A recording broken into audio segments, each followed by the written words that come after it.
आत्मीय भाइयों, बंधुओं, आज हम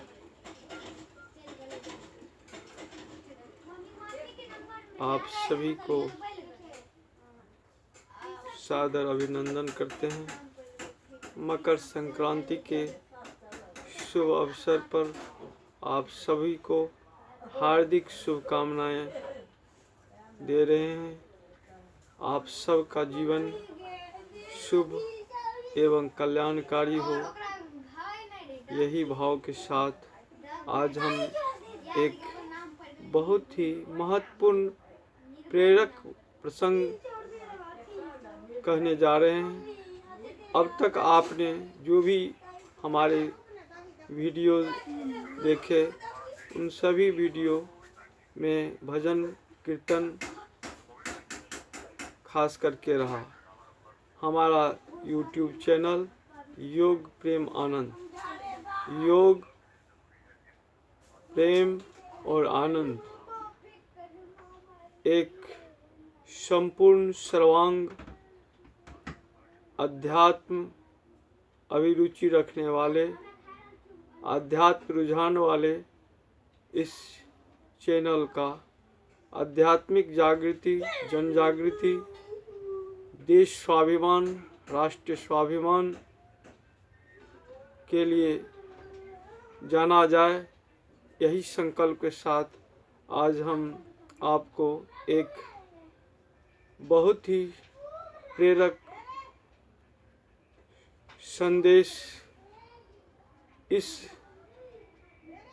संदेश का बड़ा ही महत्वपूर्ण स्थान है, जो आज से कई वर्षों पहले गीता प्रेस से पुस्तक छपी थी। उसका यह संदेश है।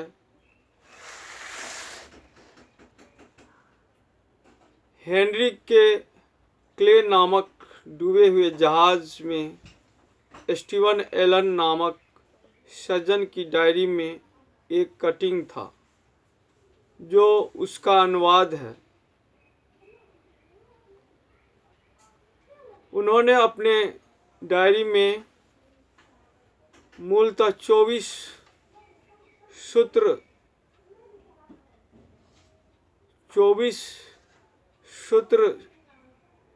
एक डायरी में वो लिख रखे थे, जो डूबते हुए जहाज में यह स्टीवन हेलन का यह सज्जन की डायरी है।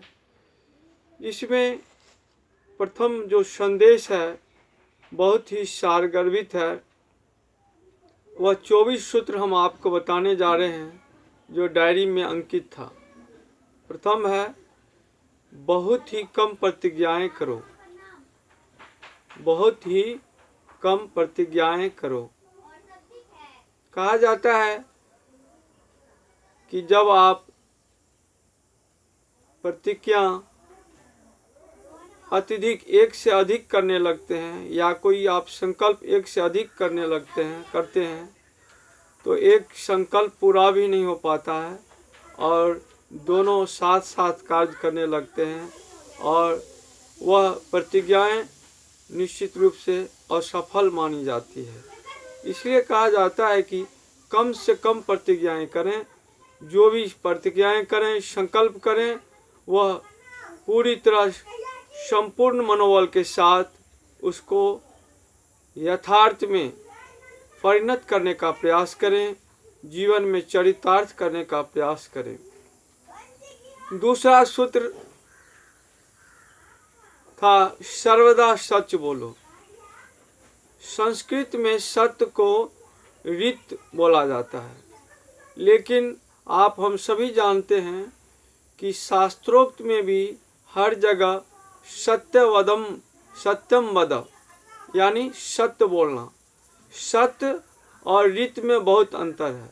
सत्य का अर्थ मतलब यह है कि सत्य के साथ वह प्रिय भी हो, कर्ण प्रिय हो। आप सभी जानते हैं जो कि सत्य अगर अप्रिय हो तो वह संवाद नहीं करनी चाहिए, वह बात नहीं करनी चाहिए। इसलिए सत्य पूरी तरह कसौटी पर कसा हो, तो इसके लिए हमें सर्वदा हम सच तब बोल पाएंगे जब हम पूरी तरह अपने आप को कसौटी जीवन के परिष्कृत बनाने का प्रयास करेंगे। और यह परिष्कृत मार्ग है सदा सर्वदा सच बोलो। तीसरा है किसी की निंदा न करो। मित्रों, आज निंदा की बात जब हम कर रहे हैं तो सबसे बड़ी बात है कि आज हम सब अपनी समुच्च शक्ति को दूसरे के निंदा में लगाते हैं, दूसरे को नीचे दिखाने का प्रयास करते हैं। काश हम अपने जीवन को परिष्कृत करने के लिए, उत्कृष्ट बनाने के लिए वह शक्ति, वह ऊर्जा हम लगाएं, तो निश्चित रूप से हम अपने कार्य में सफल होंगे। इसलिए हम किसी की निंदा, दोषारोपण न कर अपने भीतर के अवगुणों को देखने का प्रयास करें। इसलिए कवि लिखते हैं, जो बुरा जो देखकर मैं चला, बुरा न मिली है कोई, जो दिल खोजे आपने मुझसे बुरा न कोई। कहा जाता है कि अगर हम दूसरे की बुराई की ओर देखते हैं तो निश्चित रूप से आप अपने अंदर की जो गुण था वह आप अवगुण में परिणत कर रहे हैं। दोषारोपण, दूसरे को देखना,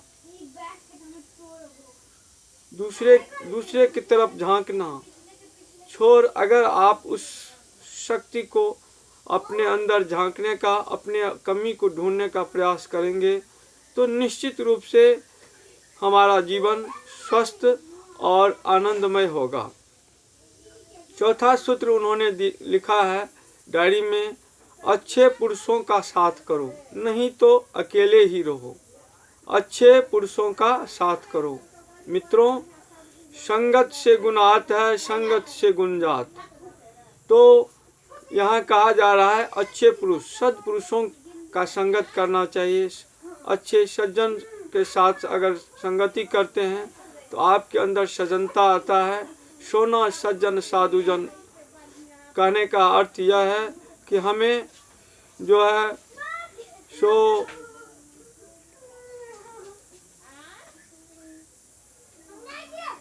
रविन्द्रनाथ टैगोर ने लिखा था, एकला चलो रे। अध्यात्म मार्ग में यह निश्चित रूप से जाने कि एकला का संदेश ही हम सबको जीवन में धारण करना होगा। एकला चलो रे, और चरवेती चरवेती चलते रहो एक संकल्प, दृढ़ संकल्प के साथ। और अगर आप सत्पुरुषों का संगति करते हैं तो आपके जीवन में जो बुराइयां हैं वो दूर होगा, जीवन में जो है अच्छाइयाँ आएगा। और अच्छे कहा जाता है जो कि संगत से हमारा जीवन भी अच्छा हो जाता है। आगे पांचवा सूत्र उन्होंने लिखा है अपनी पंक्ति में, जीवन को नियमित रखो। मित्रों, हर कार्य नियमितता से अगर आप करते हैं तो आपका समय, आप अपने प्रत्येक क्षण को सदुपयोग कर पाएंगे। जीवन की नियमितता बहुत ही महत्वपूर्ण स्थान होता है। इसलिए नियमितता हम सब के जीवन में आना चाहिए। अगर आप प्रतिदिन नियमित रूप से अपना पठन पाठन स्वाध्याय, अपना दिनचर्या सही रखते हैं तो आप स्वस्थ व्यक्ति कहलाएंगे। छठा सूत्र है, जुआ मत खेलो, जुआ मत खेलो। और आप जानते ही होंगे जो महाभारत में जुआ खेलने के एक अवगुण के कारण कितनी बड़ी जो है सो दुखद घटना हुई। इसलिए कहा जाता है जुआ खेलकर आप अपने समस्त, अपनी आत्मा, अपनी इलोक और परलोक दोनों को नष्ट कर देते हैं। इसलिए जुआ नहीं खेलनी चाहिए। सातवां सूत्र है, मादक नशीली वस्तुओं का सेवन न करो। आप जानते हैं जो नशा किस प्रकार मानव जीवन को त्रस्त कर रही है, रोगग्रस्त कर रही है। इसलिए इन नशाओं से बचें, अपने जीवन को इस आत्महत्याओं से बचाएं। यह आत्महत्या है। नशा आप जिस भी रूप में लेते हैं एक तरह से आत्महत्या कर रहे हैं, अपनी आत्महनन कर रहे हैं, अपनी आत्माओं को अपने आत्मा को हनन कर रहे हैं। इनसे बचें। 8वां सूत्र है सच्चरित्रता। सच्चरित्रता दूसरी सभी वस्तुओं से श्रेष्ठ है। आप जानते होंगे हमारे आचार्य गुरुदेव श्री राम शर्मा आचार्य का एक जय घोष है जो धन बल जन बल बुद्धि अपार सदाचार बिन सब बेकार। आप सभी जानते होंगे कि रावण धन बल जन बल बुद्धि सभी में अपार थे, उनकी सीमा असीम थी, और फिर भी सजनता सच्चरित्रता नहीं होने के कारण वह उनका पतन हो गया। 9वां सूत्र है अपनी गुप्त बात यदि कोई हो तो कभी किसी से मत कहो। आप सभी जानते हैं जब अपनी गुप्त बात किसी औरों को शेयर करते हैं, किसी औरों को बताते हैं, तो आप अपने जीवन के लिए कष्टकारी वह क्षण होगा। क्यों? क्योंकि अपनी गुप्त बात नहीं बतानी चाहिए। इससे मूलतः बात यह होता है कि आपके कब मित्र आपके दुश्मन हो जाएंगे, ये कहना असहज सा लगेगा। ये सहज नहीं है। मित्र कभी दुश्मन हो सकता है और कभी दुश्मन मित्र हो सकता है। इसलिए कोई भी बात अपनी गुप्त ऐसी हो तो उसे नहीं बतानी चाहिए। 10वां सूत्र है जहाँ तक हो कभी ऋण मत करो। ऋण कर्ज एक तरह का अभिशाप है जीवन के प्रत्येक क्षणों के लिए। इसलिए हमें ऋण नहीं करनी चाहिए। 11वां सूत्र है जब तक तुम अपनी पत्नी को आराम से खिला सको इतना न कमाने लगो तब तक विवाह न करो। बड़ा ही महत्वपूर्ण बात है। यह एक सामाजिक बात है और एक व्यवहारिक बात है कि आप जब तक आप अपनी कमाई ऐसा न कर सकें जो अपने परिवार को भरण पोषण न कर सकें तो शादी नहीं करनी चाहिए। 12वां सूत्र है यदि सुखी रहना चाहते हो तो सदा निष्पाप रहो। मित्रों, सुखी रहने का यह सबसे बड़ा सूत्र है जो अगर आप कोई भी अपराध करते हैं, कोई दुष्कर्म करते हैं तो आप सुखी नहीं रह सकते हैं। 13वां सूत्र है जब किसी के साथ बातचीत करो तब उसी के मुंह की ओर देखो। आप यह जानते हैं कि मनुष्य के आव भाव, सच्चाई, उसकी परख, आप उनकी बातों को परख उनके आव भाव से, उनके चेहरों से आप समझ सकते हैं। इसलिए उसमें सच्चाई कितनी है इन सभी चीज़ को आप सहज रूप से जान सकते हैं। इसलिए यह सूत्र बड़ा ही महत्वपूर्ण है। 14वां सूत्र है यदि सफलता चाहते हो तो धनी बनने के लिए जल्दी मत करो। कहा जाता है जो लोग अतिशीघ्र करने के किसी कार्य को अतिशीघ्र करने के लिए और अतिशीघ्र करने में वह कार्य असफल हो जाता है, वह कार्य सही ढंग से नहीं हो पाता है। इसलिए सफलता चाहते हो तो कहा गया है कि धनी बनने के लिए शीघ्र न करें। अगर आप शीघ्र करने का प्रयास करेंगे तो आपके कार्य में त्रुटि होगी। 15वां आमदनी से सदा कम खर्च करो। कहा जाता है कि जो अगर कुबेर भी अपने आय से ज़्यादा व्यय करे तो वो भी कंगाल हो सकते हैं। तो मित्रों, आमदनी से सदा हमें कम खर्च करनी चाहिए। 16वां सूत्र है बुढ़ापे के लिए जवानी के समय बचाकर जरूर रखो। बड़ा ही महत्वपूर्ण तथ्य है जो आप अपनी आय को एक सीमा तक खर्च करें और कुछ भविष्य के लिए संजोएं। यही सूत्र उन्होंने लिखा अपनी डायरी में। 17वां सूत्र है, प्रलोभनों से इस भय से कि तुम उनके प्रभाव से बच नहीं सकोगे सदा दूर रहो। यानी कहने का मतलब यह है कि अगर आपको लगता है कि किसी प्रलोभन से या भय से आप उसके आकर्षण में न आ जाएं, तो उनसे सदा दूर रहने के लिए कहा गया है। 18वां सूत्र है, यदि ऋण चुकाने का साधन न हो तो कभी ऋण मत करो। अगर हमारे पास आगे कोई ऋण चुकाने का साधन नहीं दिख पड़ रहा तो ऋण लेने से मना करता है, यानी ऋण नहीं लेनी चाहिए। 9वां है, अल्प और स्थिर लाभों से चित्त को शांति और योग्यता प्राप्त होती है। अल्प मीन्स थोड़ा और स्थिर लाभ। जब आप स्थिर लाभ से होता क्या है, आपके मन को शांति मिलती है। अगर कभी अत्यधिक लाभ आपको प्राप्त हो जाता है तो आपके मन में होता है कि इस पैसे को हम क्या करें, नहीं करें। और अल्प लाभ से आपके मन में, चित्त में आपको शांति बनी रहेगी और चित्त में स्थिरता आने से आपकी योग्यता भी बढ़ती है। 20वां है, उत्तम संग और मधुर भाषण सद्गुण के स्तंभ है। उत्तम संग, अच्छा संगत की तो आप सभी जानते हैं, संगत का प्रभाव से क्या संगत से क्या होता है, इन सभी बातों को आप समझ पा रहे हैं। और मधुर भाषण कहा जाता है कि प्रिय वाणी, ये सद्गुण के एक स्तंभ है, महत्वपूर्ण स्तंभ है। 21वां, तुम्हारे चरित्र को तुम्हारे कीर्ति के सिवा और कोई भी कलंकित नहीं कर सकता।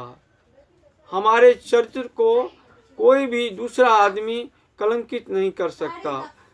और आप जाने, कहा जाता है कि हजारों वर्ष का यश एक पल के चरित्र पर निर्भर है। अर्थात हमें हर एक कार्य, एक एक पग बिल्कुल सोच समझ करके, एक अनुशासित होकर एक एक पग आगे बढ़ाना चाहिए। अगला सूत्र है, तुम अपने चरित्र को इतना पवित्र रखो कि यदि कोई निंदा करे तो भी मनुष्य उस पर विश्वास न करे। कहने का अर्थ यह है कि अगर आप इतने अपने आप को पावन बनाएं, चरित्रवान बनाएं, अपने व्यक्तित्व में इतनी परिष्कृत व्यक्तित्व हो जो आप पर कोई आक्षेप भी लगाए तो लोग विश्वास न करें। 23वां सूत्र है, रात को सोने से पहले इस बात पर विचार करो कि आज दिन भर तुमने क्या किया। बड़ा ही महत्वपूर्ण है।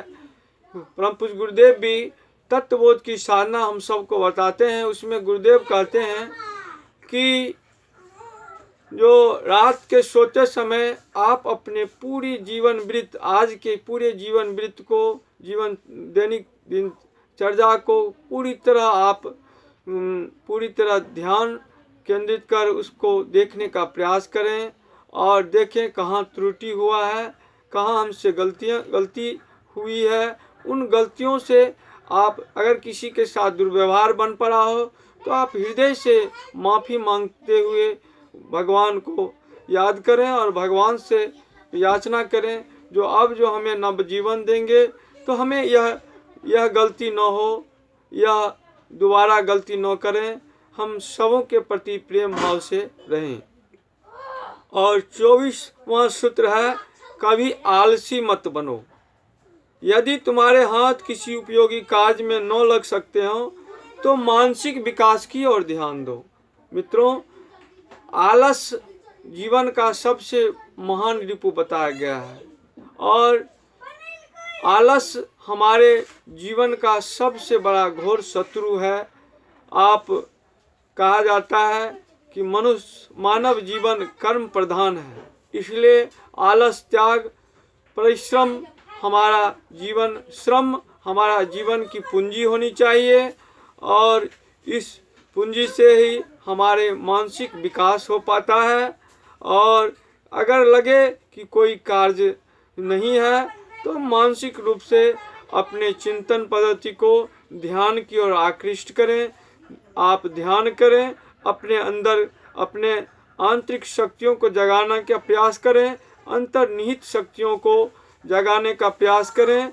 यही हेनरी क्ले नामक डूबे हुए जहाज में स्टीवन एलन नामक सज्जन व्यक्ति का संदेश है। आज यही बातों को हम यहीं विराम देते हैं। ओम शांति शांति शांति। जय गुरुदेव। जय श्री भक्ति।